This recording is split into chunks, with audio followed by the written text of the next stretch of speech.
November 8th, 1942. Operation Torch Beaches, North Africa. American GIs crouch behind sand dunes as German panzer vehicles thunder across the desert. Their 75mm guns cut through Allied positions like wheat before a scythe. What they're witnessing represents the nightmare scenario that has haunted military planners since tanks first appeared on European battlefields. Private First Class Robert Watson levels his M1 Garand rifle at the approaching Panzer and knows with crystal clarity that his .30-06 bullet will do absolutely nothing against 3 inches of hardened steel surrounding him. His platoon faces the same horrible reality. They have no weapons capable of stopping enemy tanks. Zero.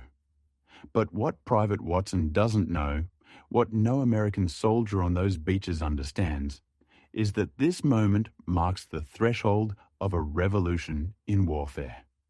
Strapped to the back of his sergeant lies a device that will fundamentally transform anti-tank combat forever.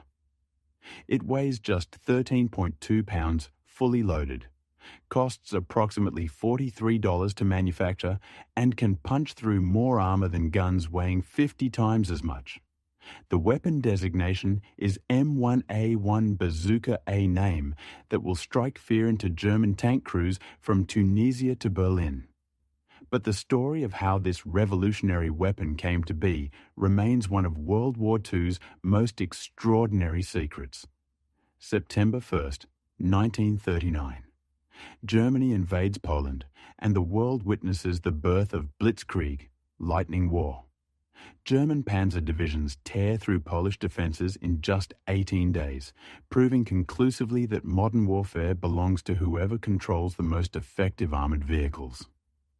Traditional anti-tank tactics developed during the static trench warfare of World War I collapse instantly against highly mobile armoured formations. Allied military experts studied the Polish catastrophe with growing alarm.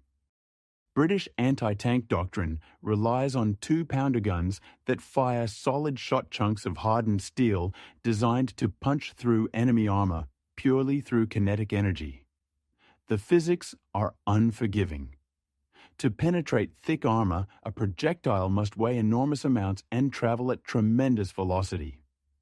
This requires massive guns, heavy ammunition, and perfect positioning. The mathematical reality devastates infantry formations. A 2-pounder anti-tank gun weighs 1,148 pounds and requires a truck to move. Once positioned, it cannot be repositioned quickly during battle. German tank tactics exploit this weakness ruthlessly.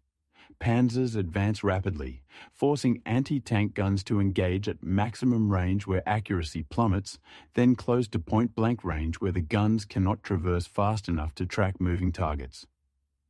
American observers reach even more disturbing conclusions. Colonel Leslie McNair, chief architect of U.S. Ground Forces Doctrine, analyzes pre-war exercises and delivers a sobering assessment. Our 37mm anti-tank gun proves ineffective against modern armour at combat ranges, he states. Frontal penetration of German tanks requires direct hits at distances under 400 yards ranges, where enemy tanks can easily destroy the gun before it engages. The scientific community rallies to solve the anti-tank crisis. Dr. Charles Luritson at California Institute of Technology proposes electromagnetic railguns that could accelerate projectiles to unprecedented velocities. The technical challenges prove insurmountable. Railguns require enormous electrical power generators that make them completely impractical for battlefield use. The most promising approach appears to be increasing projectile velocity through longer gun barrels and more powerful propellant charges. German anti-tank guns demonstrate this philosophy. The feared 88mm flat gun can penetrate any Allied tank at ranges exceeding 2,000 yards. But physics demands a terrible price. The 88mm gun weighs over 16,000 pounds and requires a powerful prime mover to position. expert consensus emerges around an uncomfortable truth. Effective anti-tank weapons must be heavy, expensive, and tactically inflexible. Light weapons cannot generate sufficient kinetic energy to penetrate modern armor, while heavy weapons cannot be positioned rapidly enough to counter mobile armored tactics. The Wehrmacht's panzer forces have created a tactical paradox that conventional engineering cannot solve. Part 2. The Outsider. Into this environment of tactical despair and technical limitations steps an unlikely figure. He carries no military engineering credentials, no combat experience, no formal weapons training. His expertise lies in agricultural chemistry and mining explosives knowledge that seems completely irrelevant to anti-tank warfare.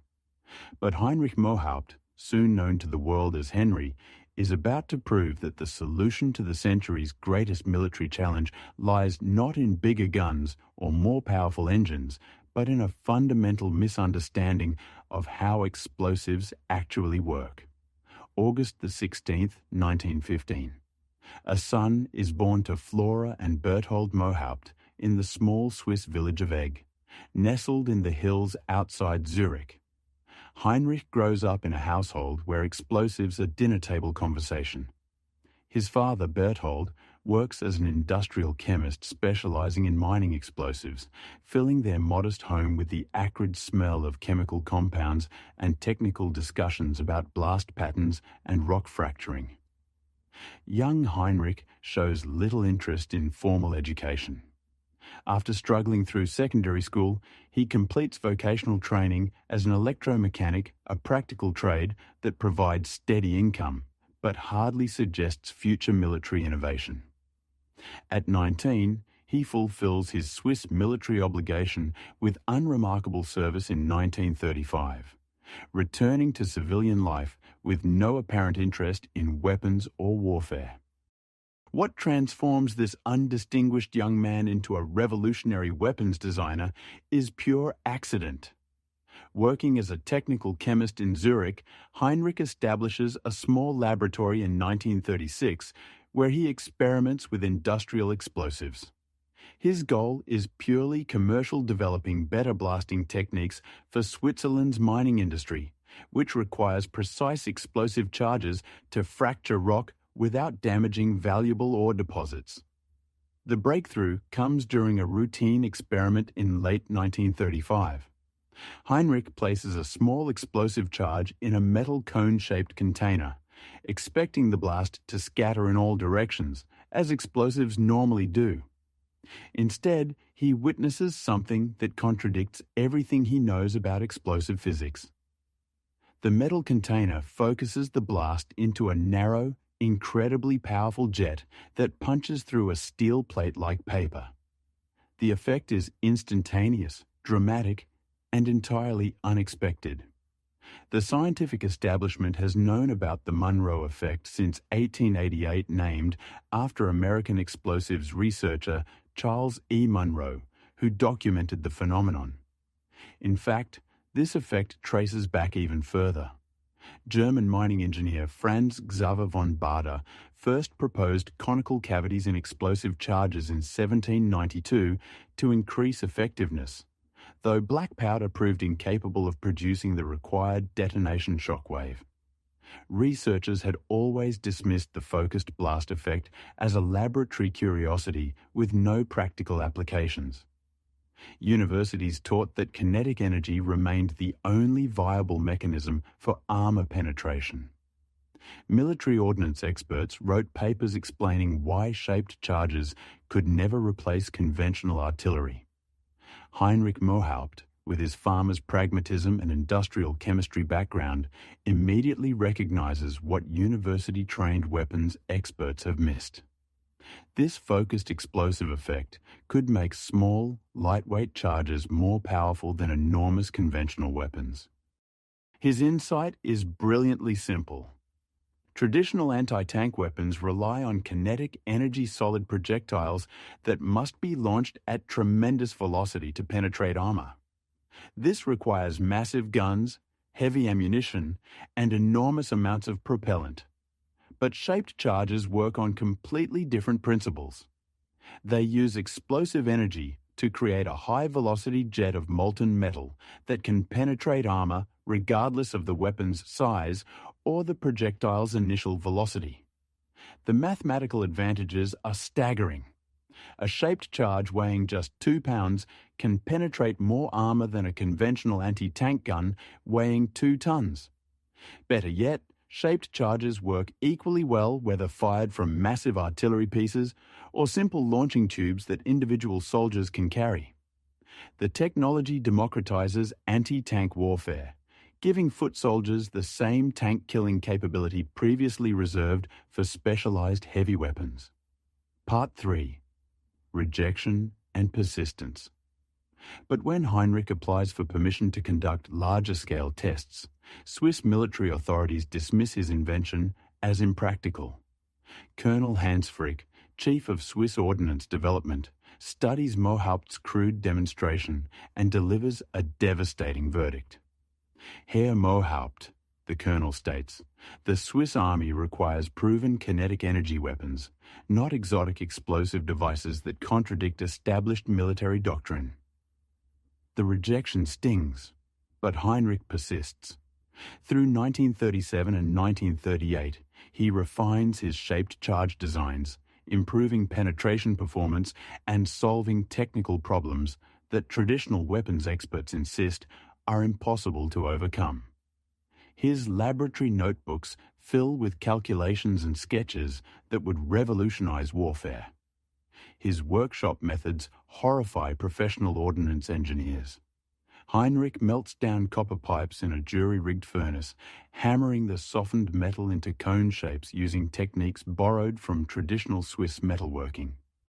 Each shaped charge liner requires precise dimensions. Too thick, and the explosive won't form a proper jet. Too thin, and the metal disintegrates before achieving penetration. Working entirely by trial and error, Heinrich develops manufacturing techniques that academic researchers haven't even theorized. On October 26, 1939, Heinrich loads his most promising prototype into a crude launching device and conducts his first major test. The target represents tank armor thickness. His shaped charge weighs just 30 millimeters and contains less explosive than a hand grenade. But Heinrich believes it can outperform anti-tank guns weighing hundreds of times more. The explosion creates a brilliant orange flash, followed by the distinctive crack of superheated metal punching through steel. When the smoke clears, Heinrich stares in amazement at a perfectly round hole drilled completely through the railway section penetration that would require a massive anti-tank gun firing at point-blank range. But Heinrich's celebration is premature. When British ordnance experts examine his demonstration in Zurich later that year, their reaction is swift and dismissive. Major Geoffrey Williams, representing the Royal Arsenal, studies Heinrich's crude prototypes with barely concealed contempt. Mr. Mohaupt, Williams states, the British Army requires reliable field-tested weapons, not laboratory experiments that may work under ideal conditions but fail catastrophically in combat. The French response proves even more devastating. After Heinrich travels to Paris seeking development contracts, French weapons experts deliver the judgment that nearly kills his project. Monsieur Mohaupt, they declare, your hollow charge concept violates established principles of ballistics. No serious military organization would stake defensive capability on such exotic theories. American military attachés observing Heinrich's Paris demonstrations file reports that reflect the expert consensus. Subjects' claims exceed credible performance parameters. Recommend against further consideration of hollow-charged devices pending verification by qualified ordnance specialists. The technical establishment's rejection is unanimous and crushing. Every major military power dismisses Heinrich's invention as impractical theorizing by an unqualified amateur. Traditional weapons experts cannot accept that a Swiss farm boy with basic chemistry training has solved problems that have confounded professional ordnance engineers for decades. Part 4. America takes a chance. Heinrich faces a terrible choice: abandon his revolutionary discovery and return to conventional industrial work, or persist despite universal expert rejection. The decision becomes academic when German forces overrun France in June 1940, eliminating his primary development opportunity and leaving him stranded in neutral Switzerland. Through French intermediary Edgar Brandt, however, Mohaupt manages to travel to America, arriving at New York on October 18, 1940, after months of bureaucratic delays. What Heinrich doesn't know is that across the Atlantic, desperate American military leaders are about to discover that conventional anti-tank doctrine has failed completely, creating the crisis that will finally make someone listen to a farmer's explosive insights. Aberdeen Proving Ground, Maryland. The most distinguished anti-tank experts in America gather to witness what many consider a waste of precious military resources. Henry Mohaupt stands beside a folding table displaying his crude-shaped charge prototypes. Around him, uniformed officers and civilian scientists wear expressions ranging from skepticism to open hostility. Colonel René Studler, Chief of Army Ordnance Research, examines Mohaupt's devices with professional disdain. "Mr. Mohaupt, these appear to be modified mining charges, not military weapons. The United States Army requires proven anti-tank solutions, not experimental devices based on unverified theories." Dr. Clarence Hickman, America's leading authority on ballistics, leans forward with barely concealed irritation. "Sir, with respect, shaped charge effects have been known since the 1880s. Military researchers have examined this phenomenon extensively and concluded it offers no practical battlefield applications. What makes you believe you've discovered something that professional weapons experts have missed?" Then Mohaupt fires his improved prototype. The explosion creates a brilliant flash, followed by the distinctive whistle of superheated metal punching through steel. When observers examine the target plate, they discover a perfectly round hole drilled completely through armor that no existing infantry weapon can penetrate. The silence stretches for long seconds as America's weapons experts struggle to process what they've witnessed. Dr. Hickman breaks the silence with scientific precision.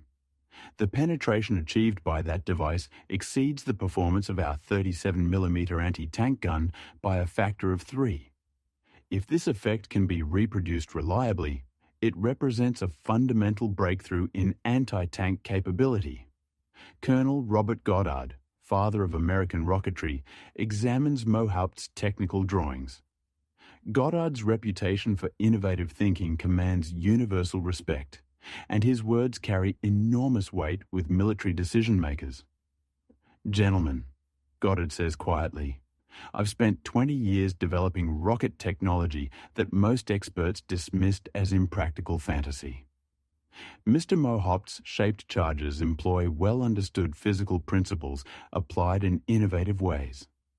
The penetration performance we've witnessed today is consistent with established thermodynamic theory." General Campbell stands. His decision is made.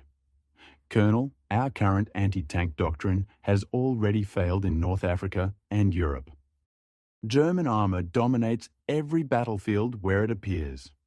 If Mr. Mohaupt's technology offers even marginal improvement over existing weapons, we must pursue development immediately. Sir, you have unlimited resources and top priority classification. Prove that your shaped charges can work reliably under battlefield conditions." The room falls silent as America's weapons establishment commits to the most unconventional gamble in military history, trusting a Swiss farmer's explosive insights to stop the German war machine. Part 5. From Laboratory to Battlefield, June 14th, 1942. Aberdeen Proving Ground Test Range. Henry Mohaupt watches anxiously as technicians load his latest shaped charge warhead into the experimental M1 launcher a crude tube that will soon become known worldwide as the Bazooka. After 18 months of intensive development, his Swiss mining explosives have evolved into America's most promising anti-tank weapon. The target represents the ultimate test to capture German Panzer IV with 80mm frontal armor, the same protection that has made Wehrmacht tank units virtually invulnerable to Allied infantry weapons. Traditional 37mm anti-tank guns require 17 direct hits on average to guarantee destruction of this target.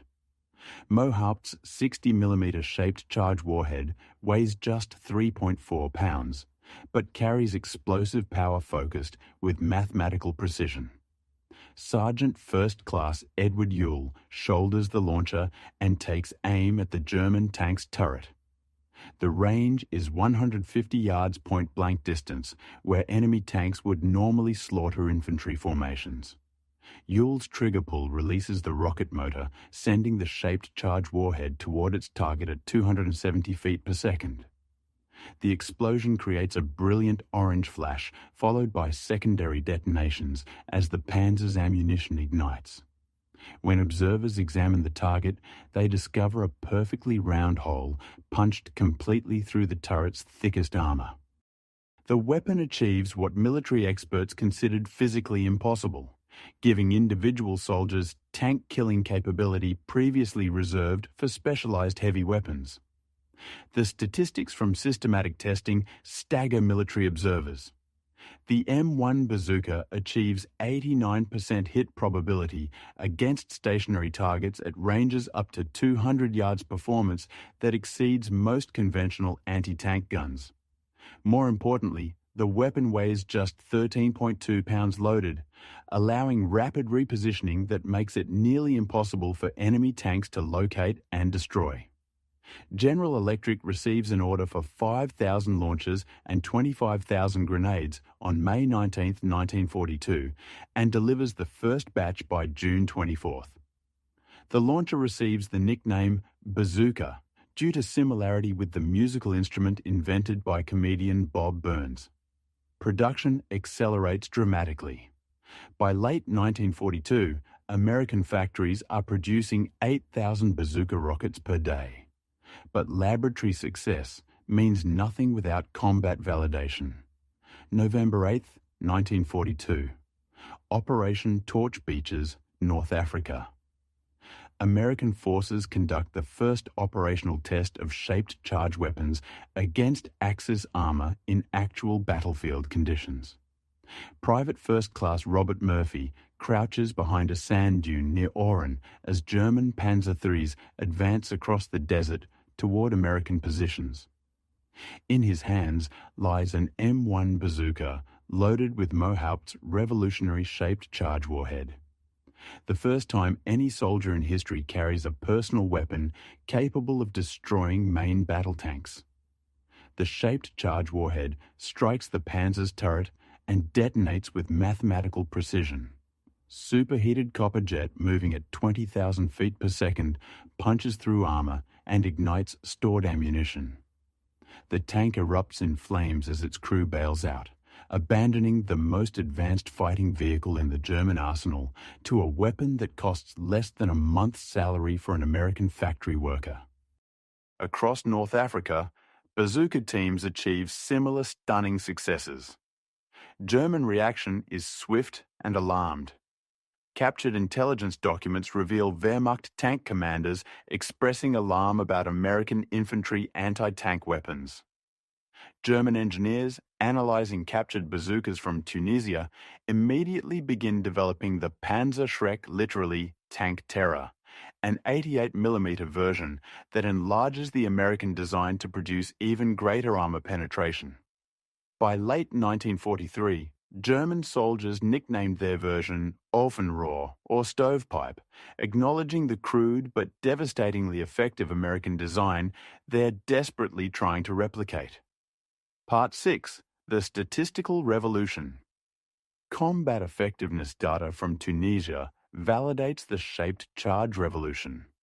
In 6 months of fighting, American Bazooka teams achieved 312 confirmed tank kills, more enemy armor destroyed by infantry weapons than in all previous American military operations combined. The kill-to-weight ratio proves especially impressive. Each pound of Bazooka system destroys on average 1.7 tons of enemy armored vehicles. The weapon's greatest triumph comes during the Sicily campaign of July 1943.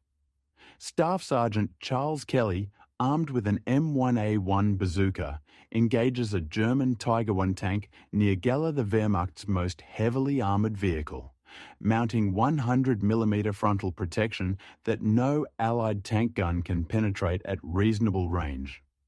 Kelly's first shot strikes the Tiger's track, immobilising the 57-ton monster.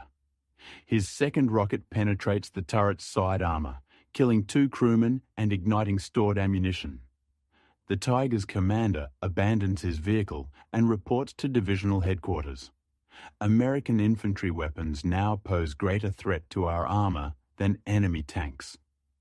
General George Patton, observing bazooka effectiveness during Sicilian operations, issues new tactical guidance. Every rifle company will maintain organic anti-tank capability using rocket launchers. We no longer require massive anti-tank gun concentrations to stop enemy armour advances. By the time of Normandy in June 1944, American forces flood the invasion beaches with bazookas. Paratroopers land with M1A1 launchers. Rifle companies carry multiple weapons. General Eisenhower later described the bazooka as one of 4 tools of victory, which won World War II for the Allies, alongside the atomic bomb, the Jeep, and the C-47 Skytrain transport aircraft. Final statistics prove the shaped charge revolution complete. German tank losses to infantry weapons increased by 850% between 1942 and 1945, while Allied casualties from tank attacks decreased by 65%. Henry Mohaupt's farming background and explosive insights have democratized anti-tank warfare, giving every soldier the power to destroy the most sophisticated war machines ever built. Part 7. Legacy that Lives, on May 8, 1945. Victory in Europe Day. As Allied forces celebrate Germany's surrender, captured Wehrmacht documents reveal the full impact of Henry Mohaupt's revolutionary invention. German tank losses to infantry weapons exceed 15,000 vehicles more armour destroyed by foot soldiers than by Allied tanks and anti-tank guns combined. American factories manufactured over 20 million bazooka rockets between 1942 and 1945, more precision anti-tank munitions than existed in all the world's armies at the war's beginning. German weapons experts interrogated after surrender express grudging admiration for American-shaped charge development. Mohaupt's warhead designs exceeded German capabilities throughout the war. Our Panzerschreck and Panzerfaust weapons were crude copies of American technology we could never fully replicate.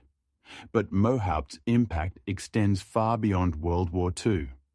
After the war, the Well Explosives Company of Fort Worth, Texas, recognizes the technology's potential for the petroleum industry. They recruit Mohaupt to develop shaped charge technology for perforating oil and gas wells, technology still in use today in energy production worldwide. Post-war weapons development builds entirely on Mohaupt's principles. Modern Javelin missiles, TIAO systems, and RPG warheads all employ shaped charge principles pioneered in his Swiss laboratory. From Afghanistan to Ukraine, soldiers carry weapons whose fundamental technology traces directly to a farmer's explosive experiments in 1935. Contemporary shaped charge warheads achieve penetration depths exceeding 700% of their diameter performance that renders expensive heavy armor increasingly obsolete.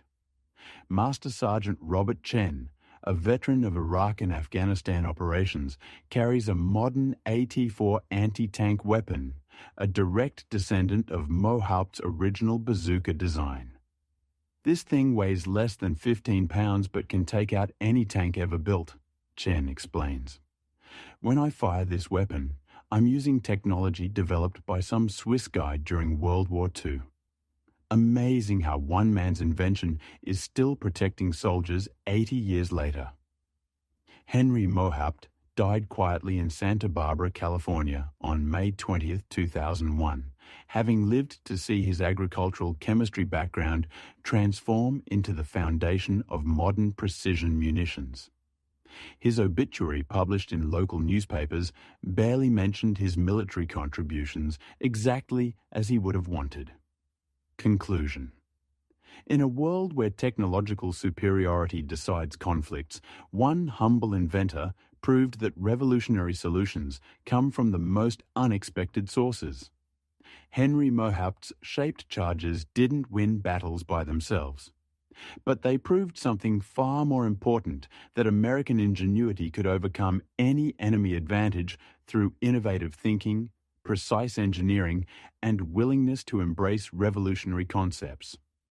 From a Swiss farm boy's mining experiments to the most feared anti-tank weapon of World War II, from obsolete 37mm guns to individual soldiers carrying tank-destroying capability, Mohaupt's invention transformed the nature of ground combat forever. One precisely focused explosion at a time.